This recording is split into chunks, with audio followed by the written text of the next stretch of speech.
the first mind, and this is a clip, okay? And I'm going to tie all this in just a minute, but the first mind.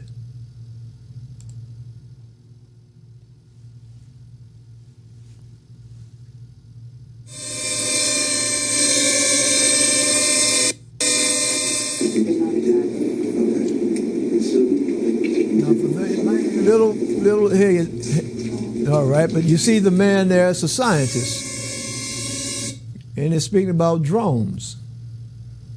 All right, and you see, and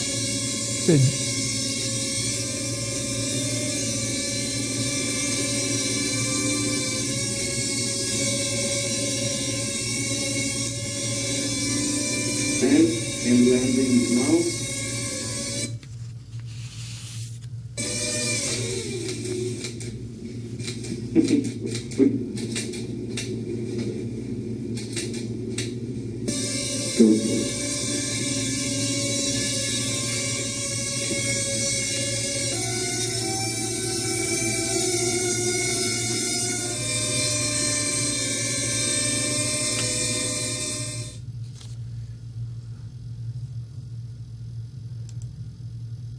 All right, now I'm gonna take a few minutes, okay, and I really, this is about 3 pages long, but I'm gonna read it, and I'm gonna read it just to give us a little bit of understanding. Now, what you saw just now, okay, that wasn't science fiction, it wasn't trick photography.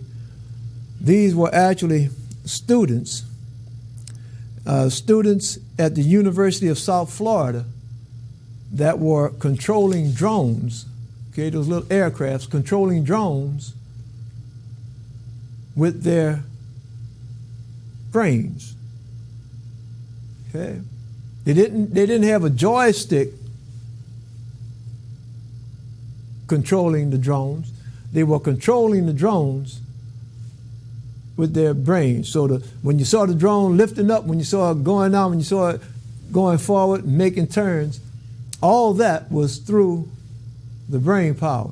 And you saw that they had a little headband on, and what that headband did, and I'm going to read it out because it's a little bit more organized, the information that I got offline.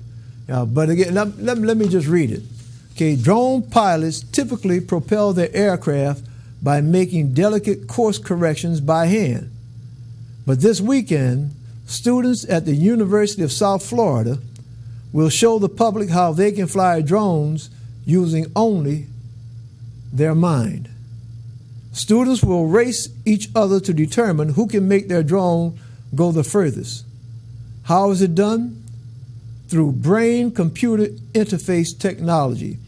And when you start researching this stuff, you see it says BCI, brain-computer interface technology. First, competitors wear electronic headbands known as electroencephalography systems, EEG, which capture, now this is the part right here, which capture electrical brain signals. Okay? EEG. We've talked about this on this show. We've talked about how your brain operates through synapses, electrical currents, and those electrical currents travels through neurons and travels through your body and your muscles, and that's how you control your body. But we've talked about those electrical impulses inside our brain. They're not confined to the brain. They're not locked up inside your head. They actually come outside your head. And here we see these scientists have developed, and again, the EEG, that's nothing new. That's old technology. Okay? Put the headband, the EEG, picks up the electrical impulses coming out of your head, amplifies it, magnifies it, turns it into computer code, and then sends that to the drone. So the signal that's coming out of your head is being reinterpreted by the headband and then sent out to the drone. Okay? Now, one of the things that we've talked about on the show years ago is that That is concrete evidence that our brain waves 24 hours a day, 7 days a week are popping out of our head.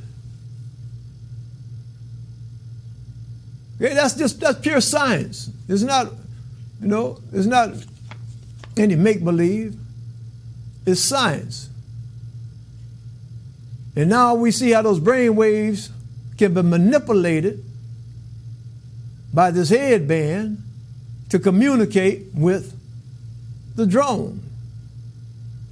Now, one of the things that we've talked about on this show is the same way that those brain waves are picked up by that headband.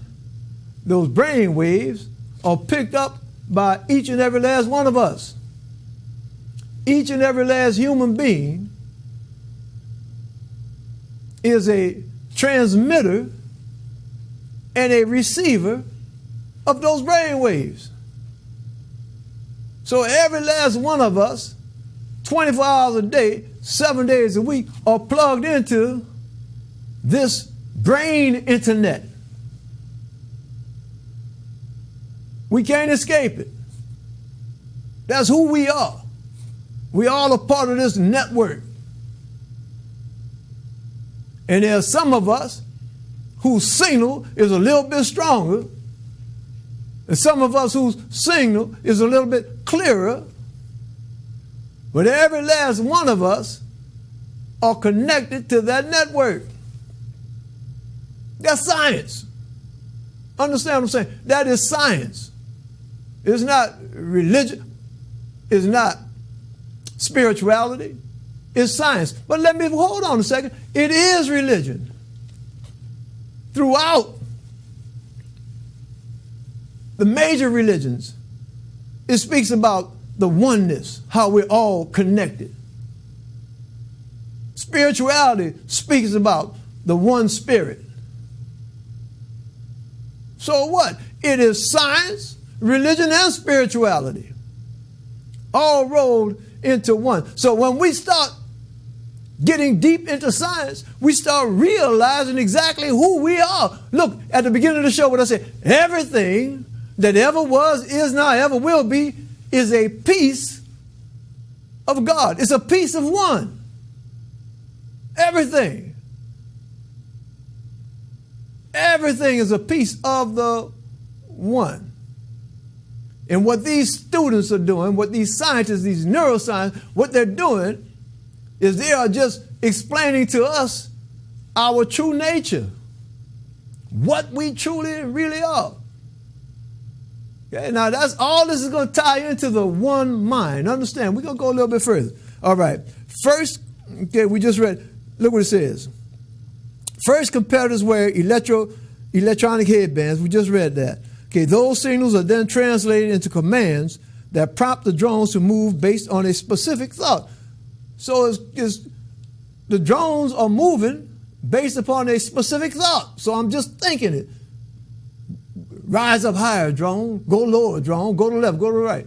Slow down, drone. Back up, drone. When you imagine a movement, your brain produces the same electrical activity as if you were performing the movement with your muscles. An assistant professor in the College of Engineering at USF said in a release statement, "For drone racing, we have our pilots imagine they're pushing an object forward. Then we capture that signal, classify it, and send the information to the drone, which has already been programmed to move when it receives that data." Okay, while the idea of piloting a drone, right, Brother Robert, thank you for joining us. While the idea of piloting a drone with your mind may sound like science fiction, it's really just a combination of neuroscience and computer science.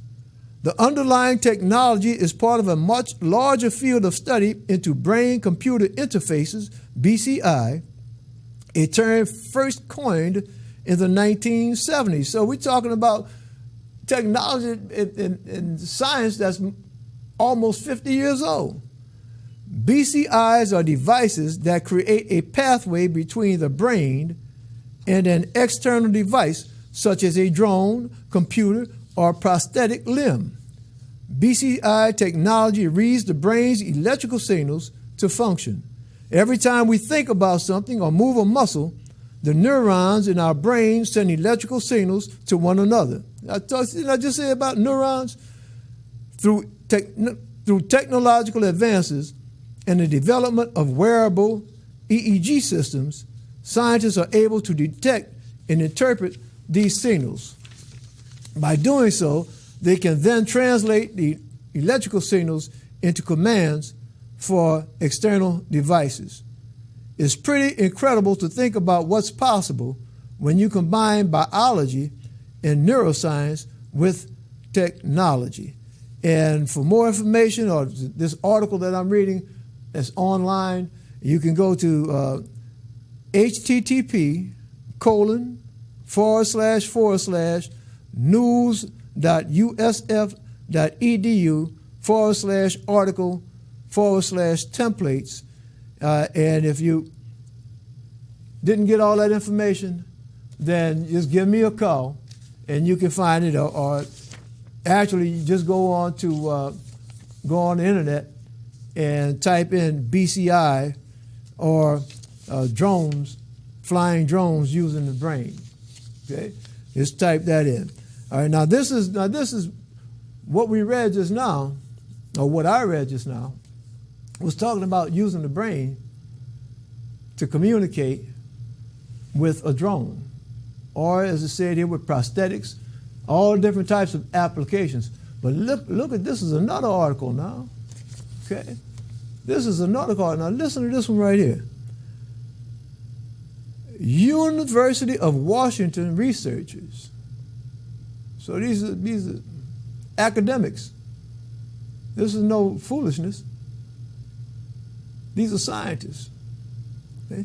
University of Washington researchers have performed what they believe is the first non-invasive human-to-human brain interface, with one researcher able to send a brain signal via the internet to control the hand motions of a fellow researcher. I'm going to read that again. Okay? Human-to-human brain interface, with one researcher able to send a brain signal via the internet to control the hand motions of a fellow researcher. Okay, so let me go into this a little bit deeper. Using electrical brain recordings and a form of magnetic stimulation, Rajesh Rao sent a brain signal to Andrea Stocco on the other side of the University of Washington campus, causing Stocco's finger to move on a keyboard. While researchers at Duke University have demonstrated brain-to-brain communications between two rats, and Harvard researchers have demonstrated between a human and a rat, Rao and Stocco believe this is the first demonstration of human-to-human brain interfacing. The internet was a way to connect computers, and now it can be a way to connect brains, Stocco said. We want to take the knowledge of a brain and transmit it directly from brain to brain. Okay, now look, this is what they did. On August 12th, Rao sat in his lab wearing a cap with electrodes. Okay, we talked about that other experiment with the drones, hooked up to an electroencephalography machine, an EEG machine, which reads electrical activity in the brain. Stocco was in his lab across campus wearing a purple swim cap marked with the stimulation site for the transcranial magnetic stimulation coil that was placed directly over his left motor cortex, which controls hand movement. The team had a Skype connection set up so the two labs could coordinate, though neither Rao nor Stocco could see the Skype screens. Rao looked at a computer screen and played a simple video game with his mind. When he was supposed to fire a cannon at a target, he imagined moving his right hand, being careful not to actually move his hand, causing a cursor to hit the fire button. Almost instantaneously, Stocko, who wore noise-canceling earbuds and wasn't looking at a computer screen, involuntarily moved his right index finger to push the space bar on the keyboard in front of him, as if firing the cannon. Stocko compared the feeling of his hand moving involuntarily to that of a nervous tic. The technologies used by the researchers for recording and stimulating the brain are both well known. Electroencephalography, or EEG, is routinely used by clinicians and researchers to record brain activity non-invasively from the scalp. Now, when they say non-invasively, that means you don't have to drill into the scalp and insert any electrode or anything. You just lay it on the scalp. Okay, just lay that skull cap or just lay that little probe. Just lay it right there. You don't have to cut into anything or drill into anything. Non-invasively from the scalp. Transcranial magnetic stimulation is a non-invasive way of delivering stimulation to the brain to elicit a response. Its effect depends on where the coil is placed. In this case, it was placed directly over the brain region that controls a person's right hand. By activating these neurons, the stimulation convinced the brain that it needed to move the right hand. Computer science and engineering undergraduates, along with a bioengineering graduate student, wrote the computer code for the project, translating roused brain signals into a command for Stocko's brain. Brain-computer interface is something people have been talking about for a long time. And that's at www.washington.edu/news/2013/08/27. Researcher controls colleagues' motions in first human brain-to-brain interface. Okay, so now we have this laid out. Okay, we have this laid out that this is purely science. Okay, purely science that we're talking about. We're talking about the brain waves coming out of my head and bouncing all around. Brain waves coming out of your head and bouncing all around. And even though what we've been reading about are these scientists that are using EEGs to capture those brain waves and then interpret them within computer codes to send them to a drone or to send them to another human, the bottom line is that those brain waves are coming out. And the bottom line is that those brain waves are being received by us the same way we send them out. We're receiving them. So even though we can't see it, there's that connection between us. That connection. It's a physical connection, electrical connection. Those waves, we're all part of the same net. And as I said earlier, some of us, our transmitting powers are more advanced. Some of us, our receiving powers are more advanced. Now, how that ties in with our topic tonight. Okay, our topic tonight, the first mind. Okay, the first mind.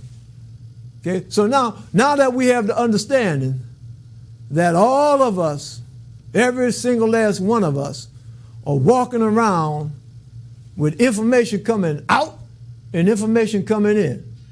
We might not be aware of it, but it's going out and it's coming in. Okay, so with that understanding, having that knowledge, and we talk about the first mind, have you ever, let me ask you something, Brother Tainab up there in North Carolina, Messenger Tainab up there in North Carolina with our society chapter in North Carolina. Good evening, Brother Peace. Brother Tainab, have you ever yourself said, man, I should have stuck with my first mind?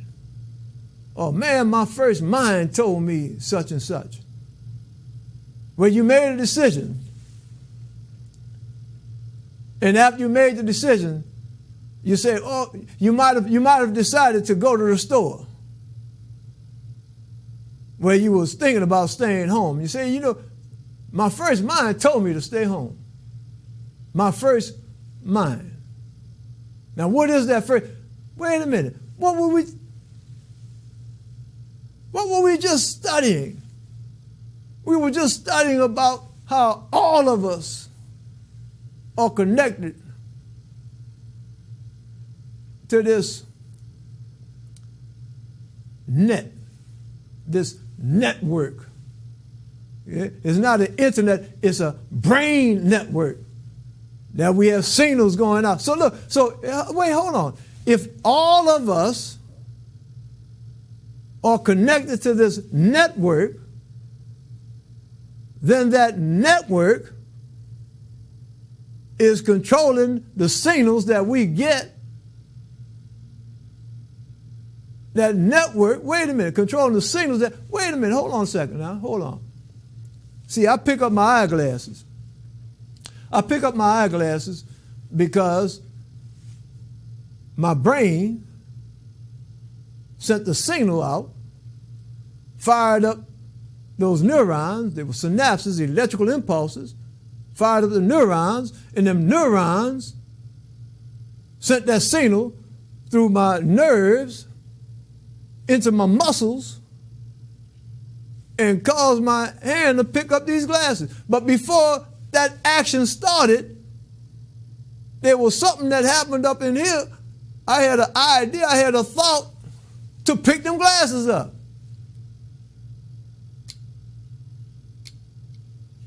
So now hold on.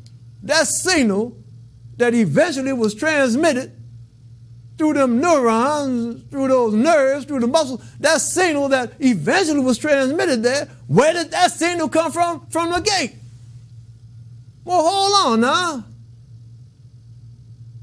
It says that we walking around thinking that we independent, but actually we're not independent. Actually, we are all part of one. So if all of us are plugged into this network, wait a minute, say, what? God has a master plan for all time and all creation? What? God makes all things happen? What? The things that we think are our own ideas, our own thoughts, actually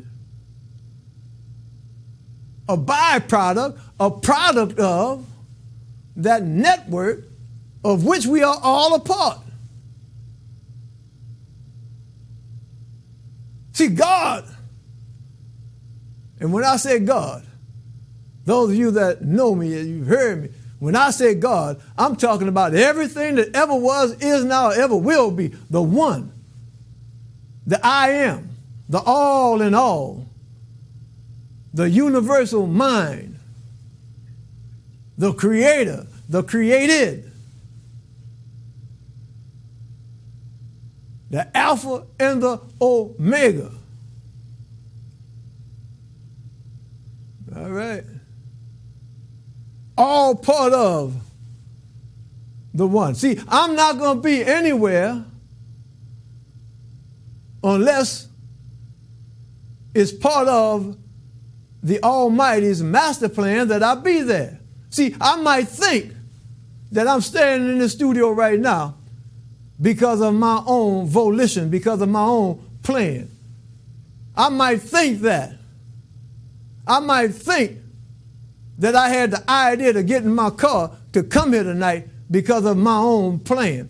But that idea that I had to get in my car, where did that idea come from? All part of Almighty God and God's master plan. And so, Brother Cecil, Sister Charlotte, thank you for joining in on Facebook. All part of God's plan.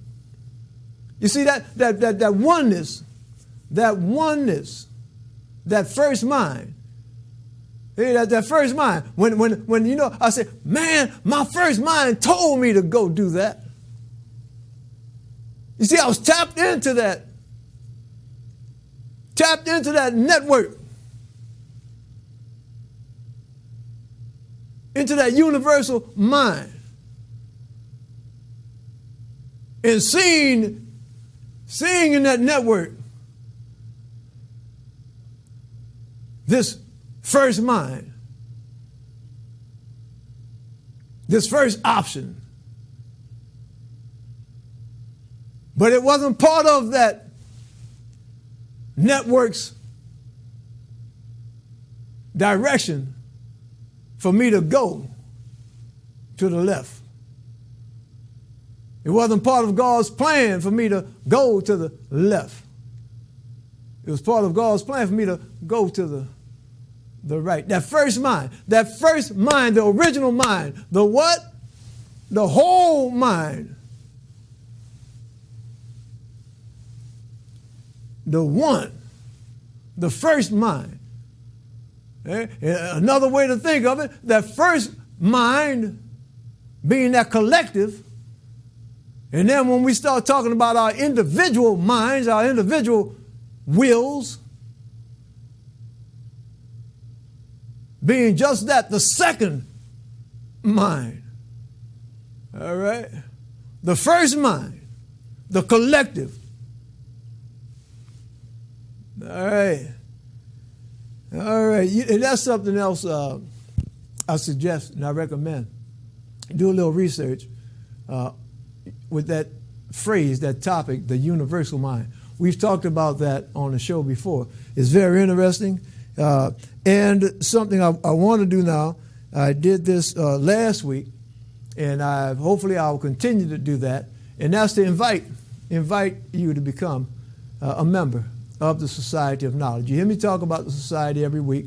The Society of Knowledge Incorporated produces this show, sponsors this show. It's an interdenominational organization. It doesn't matter what your religion's background is. If you're Christian, Jewish, Buddhist, Muslim, it doesn't matter. If you're agnostic, if you're atheist, it doesn't matter. Okay? You can be a member of the society. In the same way that we're studying this topic tonight about the first mind, no topic is off limits when it comes down to religion and spirituality. So we will study those. We have studied those.